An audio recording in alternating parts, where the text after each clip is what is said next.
Hello. So in this video we're going to talk about the quotient rule.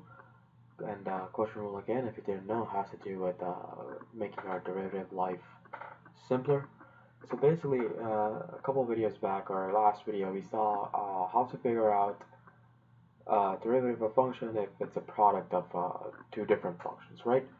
So what we'll do now is, let's say I have some sort of f of x, some sort of a function, and let's say um, it's a quotient, meaning it's like a division, right?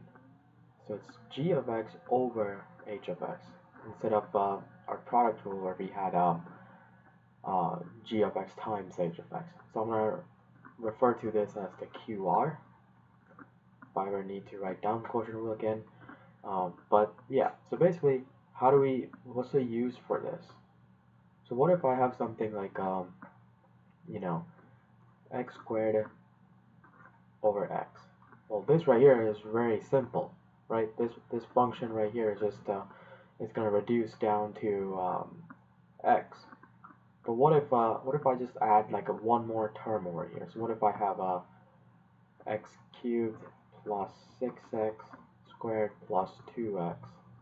Actually, I lied. I said I was going to add one term, but I added like two more terms.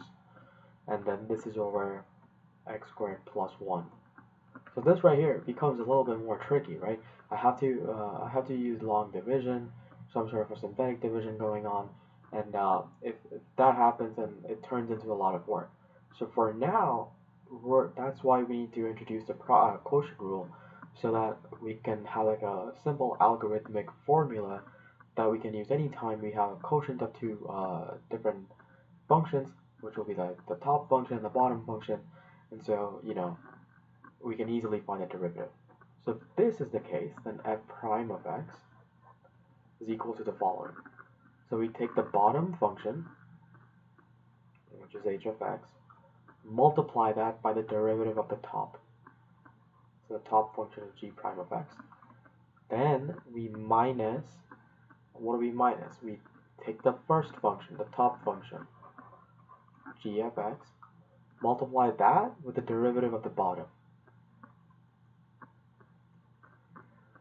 And then all of this thing is above, is above the bottom squared. So h of x, the whole function squared. Okay, so it seems pretty complicated, but I had one of my old friends.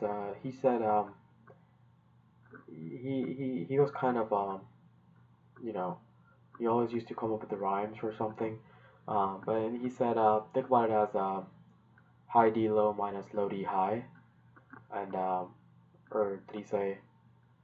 No, yeah, he said something like think about it as a low D high minus high D low, all over low squared. So I mean, I don't necessarily think of it like this, but if that helps you, then so be it. But basically, what you do is you take the bottom function, right, multiplied by the derivative of the top, minus the top function times the derivative of the bottom, all over bottom square, g or h of x squared. So let's say, let's just do this example over here. Okay, so let's say this is my f of x. I'm only gonna do this example because you'll get the hang of it. You get the general idea. You can experiment with different functions if you want to. So f prime of x will be what? It'll be the bottom function, so x squared plus 1, times the function derivative of the top. Derivative of the top function is just derivative of x cubed plus 6x squared plus 2x. Now, you should be getting pretty good at this, if not already. So derivative of x cubed is 3x squared. Derivative of 6x squared is going to be 12x. Derivative of 2x is plus 2. Right? From this whole thing, I'm going to subtract. I'm going to subtract what? I'm going to subtract the top function. So x cubed plus 6x squared plus 2x. And then multiply that by the derivative of the bottom. So derivative of x squared plus 1 is just simply 2x. And this whole thing will be above the bottom squared. So it's x squared plus 1 the whole function squared. So that's it. This is quotient rule. Okay. The hardest part about quotient rule is just figuring out the formula. And again, if that rhyme helps you out, you know, low d high minus high d low all over low squared, then so be it. But if not, then just think about it that you have the bottom function, you multiply it with the derivative of the top, minus, not a plus, minus the top function times the derivative of the bottom, all over bottom square. So that's it for this video. I'll see you in the next one. Good luck.